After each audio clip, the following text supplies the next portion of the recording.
राधे श्याम, जय श्री राधे। आज हम जिस श्रृंखला की शुरुआत करने जा रहे हैं उसका नाम है भागवत अध्ययन।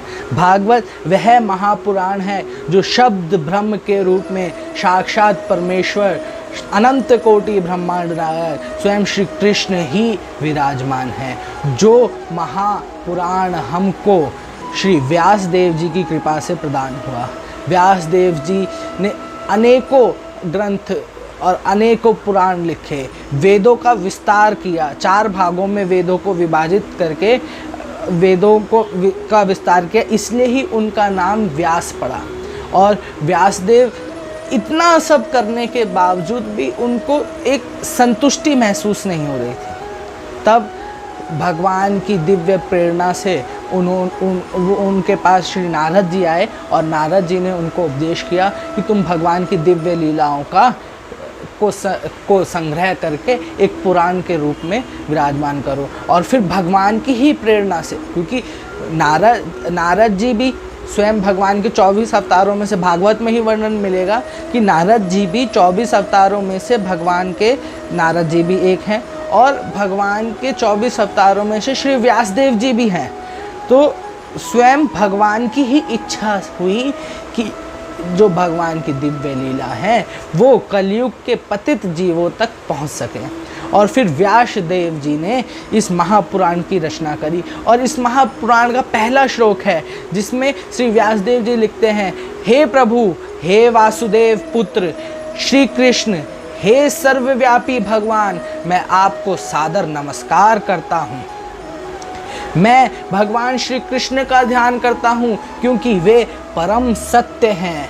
देखिए, इसमें भगवान के लिए जो वर्णन किया गया है उससे हम ये समझ सकते हैं कि श्री कृष्ण ही परम सत्य हैं। इसमें व्यासदेव जी ने लिखा है, मैं भगवान श्री कृष्ण का ध्यान करता हूँ क्योंकि वे परम सत्य हैं और व्यक्त ब्रह्मांड की उत्पत्ति, पालन तथा संहार के समस्त कारणों के आदि कारण हैं।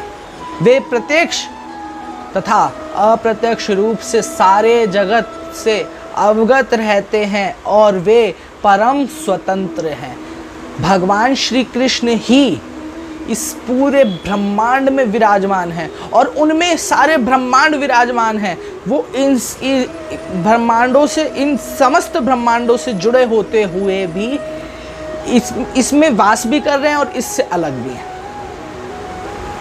और फिर आगे श्री व्यासदेव जी लिखते हैं कि क्योंकि उनसे परे अन्य कोई कारण है ही नहीं, वही सब कारण। जैसे ब्रह्मा जी भी कहते हैं, ईश्वरा परम कृष्ण सच्चिदानंद विग्रह अनादिर आदिर गोविंदा सर्व कारण कारणा। यहाँ व्यासदेव जी भी कह रहे हैं क्योंकि उनसे परे अन्य कोई कारण है ही नहीं, उन्हें ही सर्वप्रथम आदि जीव ब्रह्मा के हृदय में वैदिक ज्ञान प्रदान किया। उन्हीं के कारण बड़े बड़े मुनि तथा देवता इस तरह मोह में पड़ जाते हैं जिस प्रकार अग्नि में जल या जल में स्थल देखकर कोई माया के द्वारा मोहग्रस्त हो जाता है। उन्हीं के कारण ये सारे भौतिक ब्रह्मांड जो प्रकृति के तीनों गुणों की प्रक्रिया के कारण अस्थायी रूप से प्रकट होते हैं। भगवान श्री कृष्ण से ही प्रकृति के तीनों गुण, सतोगुण, रजोगुण और तमोगुण, भगवान श्री कृष्ण से ही प्रकट होते हैं। तमोगुण में भगवान श्री कृष्ण ही श्री शंकर जी के रूप में प्रकट होते हैं। रजोगुण में भगवान श्री कृष्ण ब्रह्मा जी के रूप में प्रकट होते हैं और सतोगुण में श्री भगवान विष्णु जी के रूप में प्रकट होते हैं। वास्तविक लगते हैं जबकि ये अवास्तविक होते हैं। अतः मैं उन भगवान श्री कृष्ण का ध्यान करता हूँ जो भौतिक जगत के भ्रामक रूप से सर्वथा मुक्त अपने दिव्य धाम में निरंतर वास करते हैं। मैं उनका ध्यान करता हूँ क्योंकि वे ही परम सत्य हैं। अब इसमें व्यास देव जी महाभागवत पुराण के ज़रिए हमको यह बता रहे हैं कि भगवान केवल सिर्फ द्वापर में अवतरित नहीं हुए, वे अपने निरंतर दिव्य धाम में निवास करते हैं। भगवान का दिव्य धाम जो है उसका नाम है गोलोक धाम। वहाँ भगवान निरंतर निवास करते हैं। जब ये सृष्टि थी, जब भी भगवान थे, जब ये सृष्टि नहीं थी, जब भी भगवान है, अब ये सृष्टि है तब भी भगवान निरंतर श्री कृष्ण वहाँ पे विराजमान है, और आगे जब ये सृष्टि नहीं रहेगी तब भी भगवान श्री कृष्ण अपने नित्य गोलोक धाम में विराजमान रहेंगे, क्योंकि भगवान सच्चिदानंद हैं। भगवान का न कोई आदि है न अंत है, और भगवान तो सिर्फ हम पतित आत्माओं को पावन करने के लिए इस धराधाम में प्रकट होते हैं। भगवान जन्म नहीं लेते। बहुत सारे लोगों को ये भ्रांति है कि भगवान का भी जन्म होता है। भगवान जन्म नहीं लेते। भगवान तो सिर्फ और सिर्फ प्रकट होते हैं, और भगवान का शरीर हम जैसे मनुष्य की तरह पंच भूतों से नहीं बना होता। भगवान का शरीर तो सच्चित आनंद से बना होता है। और आगे व्यासदेव कहते हैं, ये भागवत पुराण भौतिक कारणों से प्रेरित होने वाले समस्त धार्मिक कृत्यों को पूर्ण रूप से बहिष्कृत करते हुए सर्वोच्च सत्य का प्रतिदान करता है। बाहरी रूप से जितने भी धार्मिक कृत्य हैं, उन सब को भौतिक कारणों से जितने भी कर्मकांड होते हैं, उन सब को एक तरीके से बहिष्कृत करते हुए सर्वोच्च सत्य को प्रतिपादन करता है। मतलब सर्वोच्च सत्य जो है वो हम तक पहुंचाता है श्रीमद् भागवत पुराण। और इसमें आगे श्री व्यासदेव जी लिखते हैं, जो पूर्ण रूप से शुद्ध हृदय वाले भक्तों के लिए बोधगम्य है, वह सर्वोच्च सत्य वास्तविक है, जो माया से पृथक होते हुए भी सबों के कल्याण के लिए है। ऐसे सत्य तीनों प्रकार के संतापों को समूल नष्ट करने वाला है। मोहिनी महामुनि व्यासदेव संलिग्न यह सौंदर्यपूर्ण भागवत ईश्वर साक्षात्कार के लिए अपने आप में पर्याप्त है।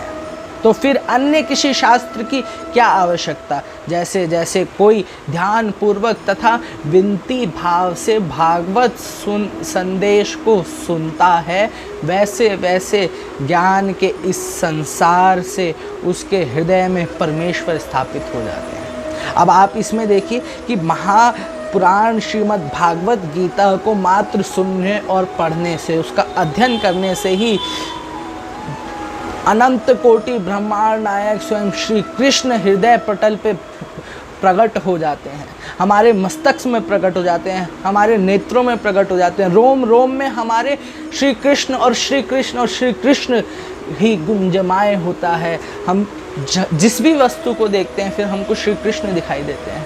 हम जिस भी जीव को देखते हैं फिर हमको श्री कृष्ण दिखाई देते हैं। जो आत्म साक्षात्कार करने के लिए हजारों वर्ष तपस्या करनी पड़ती है, वो केवल और केवल श्रीमद् भागवत जी के सुनने और पढ़ने से हमको प्राप्त हो सकता है। श्रीमद् भागवत वही ग्रंथ है जिसको सुनकर मात्र 7 दिन के अंदर भागवत कथा सुनकर श्री राजा परीक्षित भगवान के दिव्य धाम पधार गए थे। भागवत वह पुराण है जो बड़े से बड़े पतित आत्मा को भी पावन कर सकता है और भगवान की शुद्ध भक्ति प्रदान कर सकता है, क्योंकि इसमें भगवान की दिव्य लीलाओं का वर्णन है। और जब हम भगवान की लीलाओं का श्रवण करते हैं तो एक तरीके से कानों के माध्यम से हमारे भीतर स्वयं श्री भगवान ही उतरते हैं और हमको भगवान की लीलाओं को सुनने से भगवान के प्रति और प्रेम बढ़ता है, भगवान के प्रति और सच्ची निष्ठा बढ़ती है। और भगवान के चरणों में अगर हमारी ऐसी निष्ठा हो जाए, ऐसी प्रीति हो जाए और हम भगवान की भक्ति में अनन्य भाव से दृढ़ चित्त होकर लग जाएं, तो निश्चित रूप से श्रीमद् भागवत महापुराण की कृपा से हमको भी भगवत धाम की प्राप्ति हो सकती है। आगे हम भागवत श्रीमद् भागवत में जैसे जैसे आगे प्रवेश करेंगे वैसे वैसे आप इसमें भगवान की लीलाओं का वर्णन जब आएगा तो आप भी उस रस का आस्वादन करेंगे जिस रस को बड़े बड़े महामुनि जिसके लिए तरसते हैं, देवादि देव इंद्र तक को भी इस रस को मतलब जब शुकदेव जी ने ये कथा परीक्षित जी को सुनानी शुरू करी, तब वहाँ पे इंद्र देवता अपने समस्त देवी देवताओं के साथ वहाँ प्रकट हो गए और बदले में अमृत कलश उनको सौंपने लगे कि इस अमृत कलश के बदले हमको ये भागवत कथा सुना दें। लेकिन उनको श्री शुकदेव जी ने वापस लौटा दिया। क्यों? क्योंकि इसका कोई मूल्य नहीं है। ये वो रसामृत है, ये वो अमृत है जो जो स्वर्ग के अमृत को भी तुच्छ बता सकता है। क्योंकि श्रीमद् भागवत और श्री भगवान में कोई भेद नहीं। बोलो श्रीमद् भागवत महापुराण की जय। श्री सच्चिदानंद श्री कृष्ण भगवान की जय। श्रीमती श्री राधा रानी सरकार की जय। जय जय श्री राधे, जय जय श्री राधे, जय जय श्री राधे श्याम।